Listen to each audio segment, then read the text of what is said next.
pense à lui du bout du monde. Toi son ami, allume un sourire. Demain sera meilleur pour cet enfant d'ailleurs.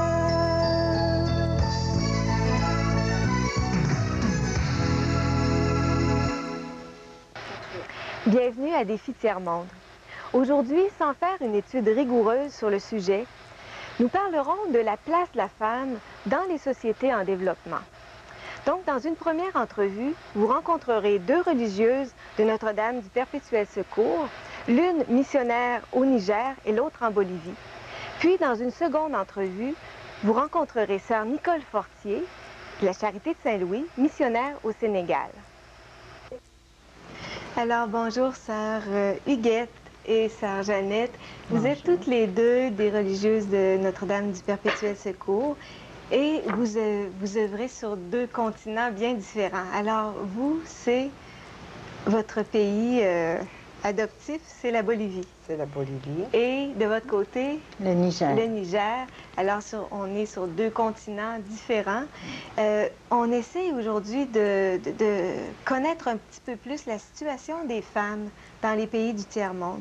Alors, j'aimerais ça peut-être que vous nous parliez un petit peu de leur place dans la société, de leur rôle, etc. là. Donc, est-ce que vous avez des petites choses à nous dire à ce sujet-là? Disons que j'ai une expérience de ville, de femmes qui demeurent en ville et de femmes qui demeurent en campagne. C'est un peu différent. C'est sûr que celle qui est en ville est beaucoup plus préparée. Elle est souvent professionnelle. C'est sûr aussi qu'il y a des personnes qui ont des fonctions très humbles. C'est qu'en Bolivie, il y a beaucoup le machismo, hein, les machos. Ah oui. Alors, c'est sûr que cette influence qui est très négative remet la femme en deuxième position, hein, en classe inférieure. Mais on voit que dans la ville, elle a beaucoup plus de possibilités de se développer. Alors qu'en campagne, je parle vraiment les Indiennes, les Indiennes qui vivent en campagne, c'est vraiment troisième et quatrième catégorie. La grosse majorité sont analphabètes.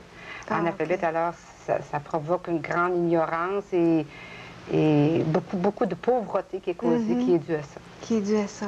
Et du côté de l'Afrique, au Niger, est-ce que ça se ressemble aussi, là, la situation de la femme?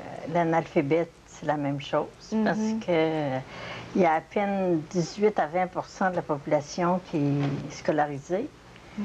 Et on est en pays musulman. Oui. Alors, la femme est en dernier, quoi, passe en dernier. Les garçons sont scolarisés plus que les femmes. Ça, à cause de la religion, ça a un impact comme aussi? Ça joue beaucoup. Parce que qu'est-ce qui est... J'aimerais qu'on essaye de comprendre là, pourquoi la religion musulmane influence autant là, sur le statut de la femme. Bon, la religion musulmane, d'abord, la femme doit rester à la maison.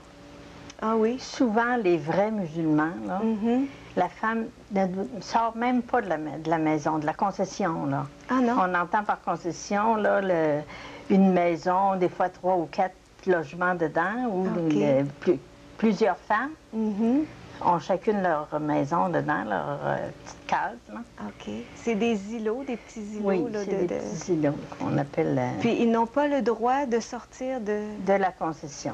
De la concession. Bon, beaucoup de femmes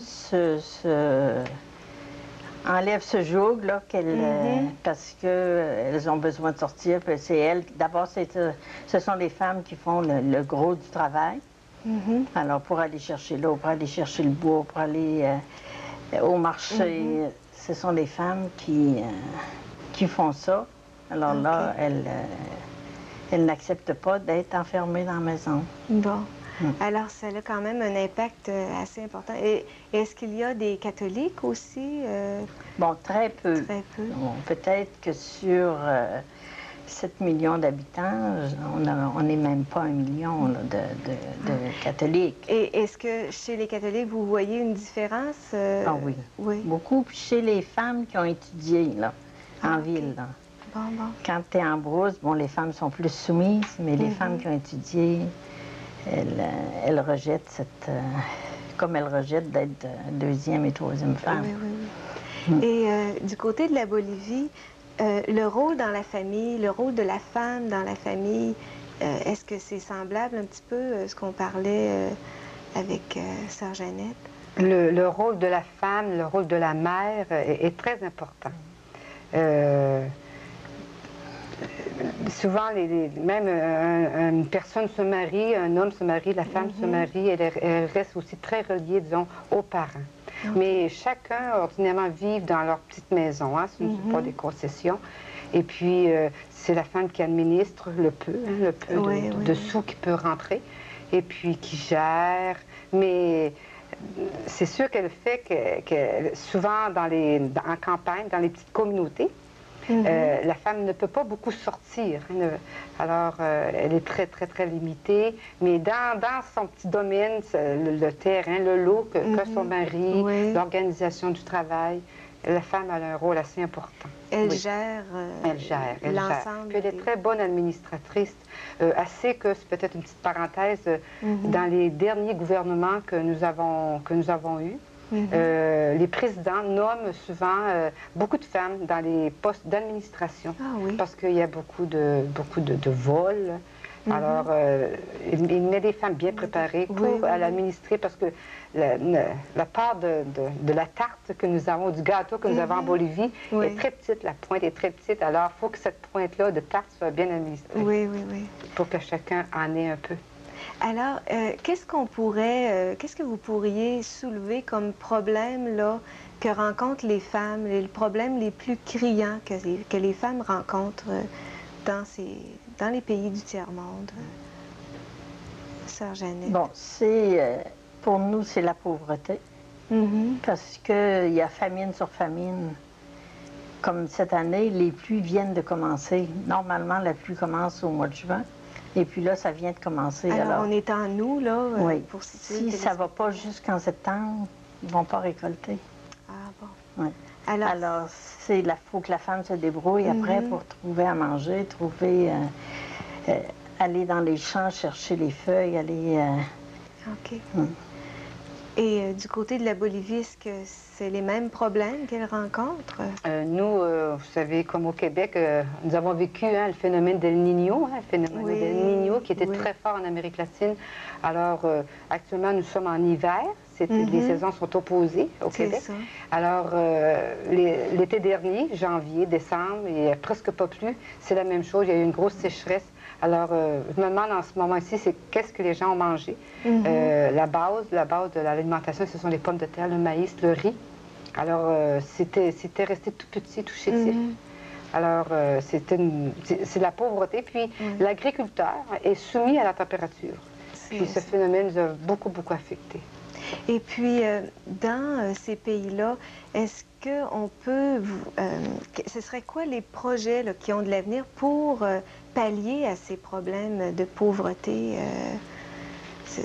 problèmes d'alimentation, tout ça? Est-ce que vous êtes au courant de certains projets qui sont peut-être... Vous en avez mis sur pied des projets aussi pour aider les femmes par rapport aux problèmes qu'elles rencontrent? Bon, il y a toujours... Le premier, c'est apprendre aux femmes à lire. Souvent, elles ne savent pas lire, mais elles savent compter. Quand je parlais d'administration, elles savent compter, hein, mais qu'elles apprennent à lire. Hein.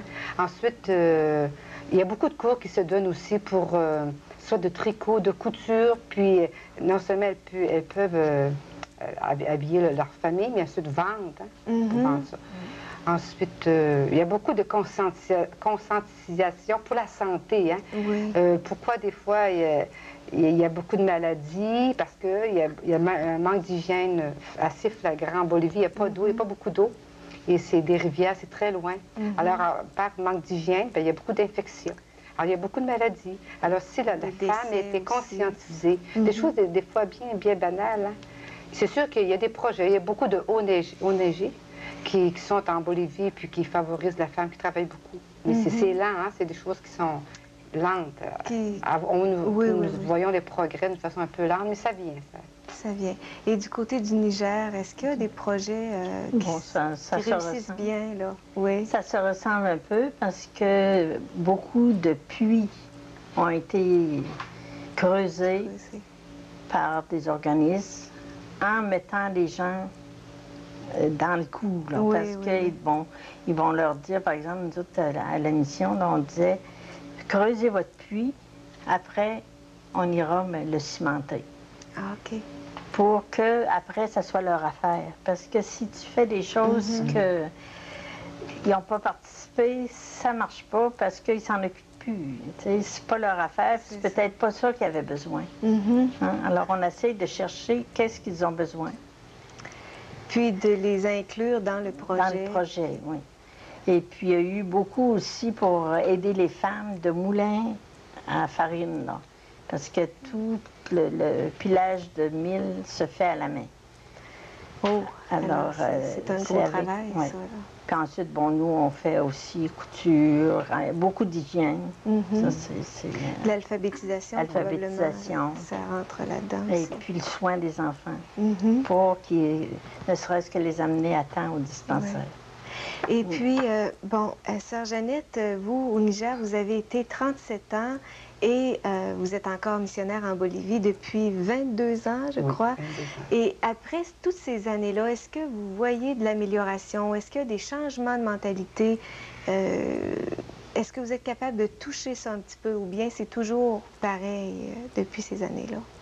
Sœur Jeannette? Bon, pour l'amélioration, par exemple, pour la santé des enfants, on le voit, là, parce que les femmes vont au dispensaire, puis elles se déplacent, et puis elles apprennent à faire de la bouillie, par exemple, pour les enfants au moment du sevrage. Et puis, toutes ces petites choses, bon, ne serait-ce que prendre soin de leurs enfants, quoi. Okay. Et puis les habiller, être capable de les habiller, puis les garder propres. Ça, puis d'enseigner peut-être à leurs enfants aussi à faire de même. Alors, de ce côté-là, il y a déjà un progrès. Et, dans le même sens, pour ce qui est de l'alphabétisation, c'est très important. Dès que la femme va commencer à lire puis à voir d'autres choses ou à apprendre d'autres choses, au point de vue hygiène aussi, au point de vue alimentation, parce que Bolivie, c'est un pays, il y a beaucoup de niveaux d'attitude différents. C'est un pays qui produit presque de tout, de légumes, de fruits. Mais souvent, les gens, les femmes ne mangent pas ça parce que c'est pour vendre, pour acheter des choses moins nourrissantes. Alors, il y a beaucoup de conscientisation puis de formation dans ça. Bon, en tout cas, je vous remercie. On a appris quand même des choses intéressantes. Et puis, on a un petit souvenir, je pense, à vous remettre. Les enfants ont préparé des petites pierres. Qui est-ce qui les donne? Oui, vous en prenez un, puis au hasard, ce sera écrit quelque chose. Oui, la joie. La joie, la joie, c'est on vous invite à continuer d'être missionnaire de joie et de sourire.